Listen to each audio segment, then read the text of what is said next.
Bienvenue à tous pour une nouvelle plongée. On va se plonger aujourd'hui dans le conflit russo-ukrainien.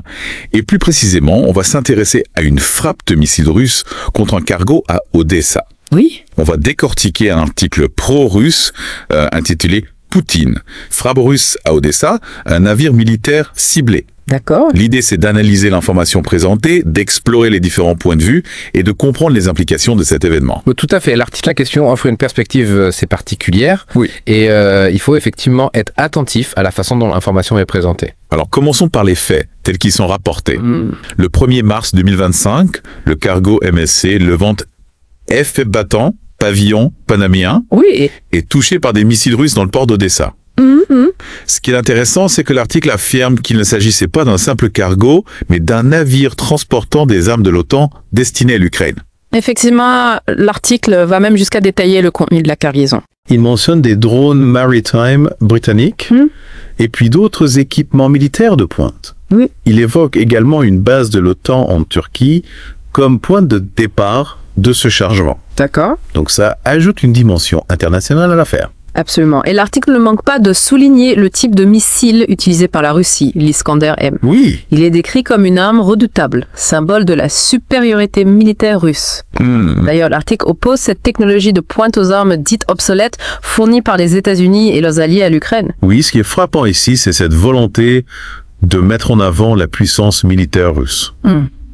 On retrouve d'ailleurs ce type de discours dans d'autres contextes géopolitiques. Oui. C'est une manière de légitimer l'action militaire et de dissuader les adversaires. L'article va encore plus loin en accusant l'Ukraine d'utiliser des infrastructures civiles à des fins militaires, les transformant en boucliers humains. Il cite même le gouverneur d'Odessa, Oleg Kuiper, qui nie la présence d'armes à bord du cargo.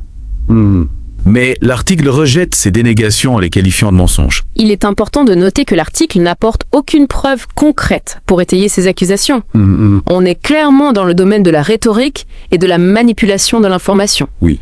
Cela soulève des questions importantes sur la fiabilité des sources Oui. et la nécessité de recouper les informations. D'autant plus que la justification de la Russie, selon l'article, est que cette frappe était une réponse à l'agression de l'Occident et à la livraison continue d'armes à l'Ukraine. La Russie se présente comme victime d'une guerre par procuration orchestrée par l'OTAN. Ce qui est intéressant, c'est que cette rhétorique de la guerre par procuration est de plus en plus utilisée par la Russie dans le contexte du conflit ukrainien. C'est une manière de déresponsabiliser Moscou et de reporter la faute sur l'Occident. Et l'article conclut en affirmant que cette frappe est un avertissement à l'Occident et un signal fort de la détermination de la Russie à défendre ses intérêts. Il dénonce l'hypocrisie des pays occidentaux qui condamnent l'attaque tout en fournissant des armes à l'Ukraine. On perçoit une volonté de Moscou d'affirmer sa puissance et de défier l'ordre mondial actuel. Cette frappe de missiles pourrait avoir des implications qui dépassent le cadre du conflit ukrainien Oui, et mettre en lumière les tensions croissantes entre la Russie et l'Occident. c'est effectivement un discours très orienté. On voit bien comment cet article utilise un langage chargé émotionnellement pour influencer le lecteur. Oui. Il emploie des termes comme cheval de Troie occidental ou provocation constante pour dépeindre l'Occident comme l'agresseur et la Russie comme la victime obligée de se défendre. Tout à fait. L'article s'appuie sur des arguments simplistes et manichéens, sans nuance ni remise en question de la version russe des faits. Il est crucial de garder à l'esprit que cette version des faits est biaisée et qu'elle sert les intérêts du Kremlin. Avant de décortiquer plus en profondeur le contenu de cet article, Oui.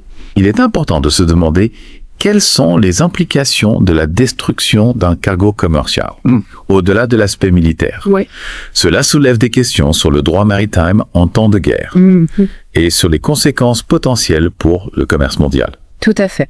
Effectivement, la destruction d'un navire commercial, quel que soit le contexte, a des implications qui dépassent largement le cadre militaire. Ça soulève des questions sur la liberté de navigation, la sécurité des routes maritimes et les risques pour l'économie mondiale. Imaginez l'impact si les compagnies maritimes hésitaient à transporter des marchandises par crainte d'être prises pour cible. Et cela nous amène à un autre point important soulevé par l'article, la question des livraisons d'armes à l'Ukraine.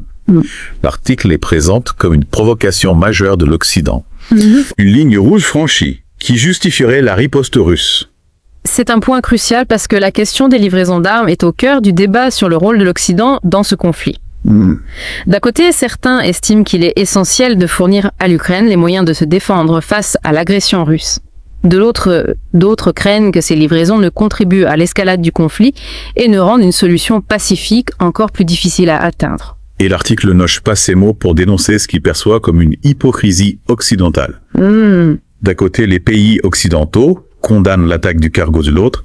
Ils continuent à fournir des armes à l'Ukraine, alimentant ainsi le cycle de la violence. L'article utilise un langage très fort pour dénoncer cette situation.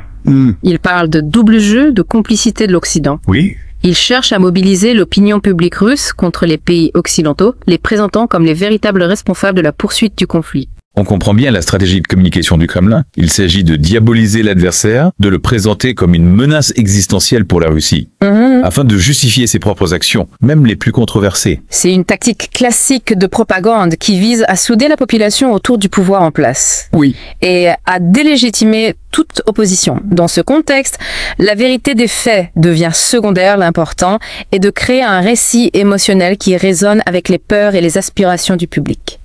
Et l'article ne manque pas de jouer sur la corde sensible du patriotisme et de la fierté nationale. Il met en avant la puissance militaire russe, capable de frapper n'importe où, n'importe quand, et de défier les puissances occidentales.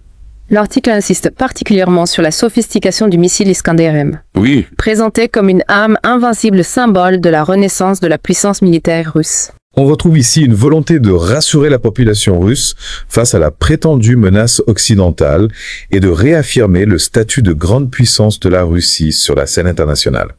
Mais au-delà de la rhétorique et de la propagande, il est important de se demander quelles sont les conséquences réelles de cette escalade de la violence. Effectivement, la multiplication des incidents militaires, des cyberattaques, des violations de l'espace aérien crée un climat de tension extrême propice aux erreurs de jugement et aux réactions disproportionnées. On est dans une situation où le moindre incident pourrait dégénérer en un conflit ouvert, avec des conséquences potentiellement catastrophiques pour la région, voire pour le monde entier. Et ce qui est particulièrement inquiétant, c'est que les canaux de communication entre la Russie et l'Occident semblent de plus en plus bloqués.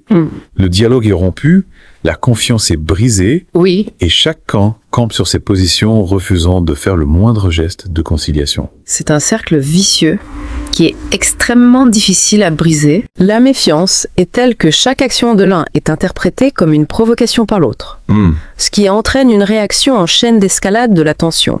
On se retrouve dans une situation où la communication pourtant essentielle pour désamorcer les crises devient quasiment impossible. Et cela nous amène à une question fondamentale. Comment sortir de cette impasse ? Comment rétablir le dialogue et la confiance entre la Russie et l'Occident ? C'est la question à $1 million et malheureusement, il n'y a pas de réponse facile. Il semble que nous ayons encore beaucoup de choses à analyser. Qu'en pensez-vous ? Il est clair que la situation est extrêmement complexe et qu'il n'existe pas de solution miracle.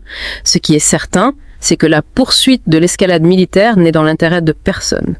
On se retrouve face à un véritable dilemme. D'un côté, il est difficile d'imaginer abandonner l'Ukraine à son sort face à l'agression russe. De l'autre, l'envoi massif d'armes comporte le risque d'envenimer la situation et de rendre une solution diplomatique encore plus difficile à atteindre. Il est crucial de trouver un équilibre entre le soutien à l'Ukraine et la nécessité de maintenir un dialogue aussi ténu soit-il avec la Russie. L'objectif doit être de désamorcer la tension et de créer les conditions d'une solution négociée aussi difficile cela puisse paraître. Mais comment faire pour renouer le dialogue avec un Kremlin qui semble déterminé à poursuivre sa logique de confrontation ? Ça passe par une combinaison de fermeté et de diplomatie. Il est important de montrer à la Russie que ses actions ont des conséquences et qu'elle ne peut pas agir en toute impunité.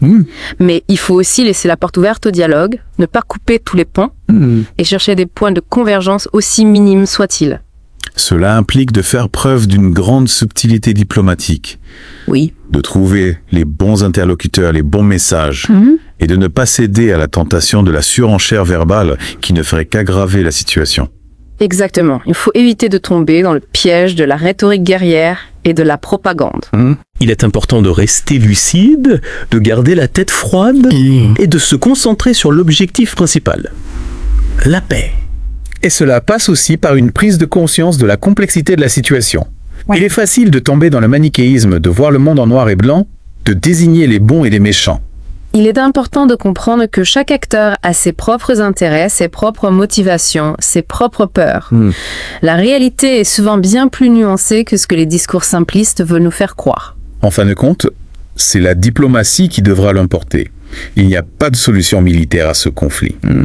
Seule une négociation aussi longue et difficile soit-elle permettra de trouver une issue durable et de rétablir la paix. Et pour conclure, je pense qu'il est important de ne pas oublier les victimes de ce conflit. Oui. Les populations civiles qui subissent les conséquences de cette escalade de la violence. Des familles déchirées, des brisées, des villes en ruine. Derrière les discours politiques et les enjeux géostratégiques, il y a une réalité humaine tragique que nous ne devons jamais perdre de vue. C'est pour toutes ces victimes qu'il est impératif de redoubler d'efforts pour trouver une solution pacifique à ce conflit et construire un avenir meilleur pour tous. Merci beaucoup pour cet éclairage précieux. Et vous, chers auditeurs, quelles sont vos réflexions face à cette situation complexe? N'hésitez pas à poursuivre votre exploration du sujet et à vous forger votre propre opinion. À bientôt pour une nouvelle plongée au cœur de l'actualité.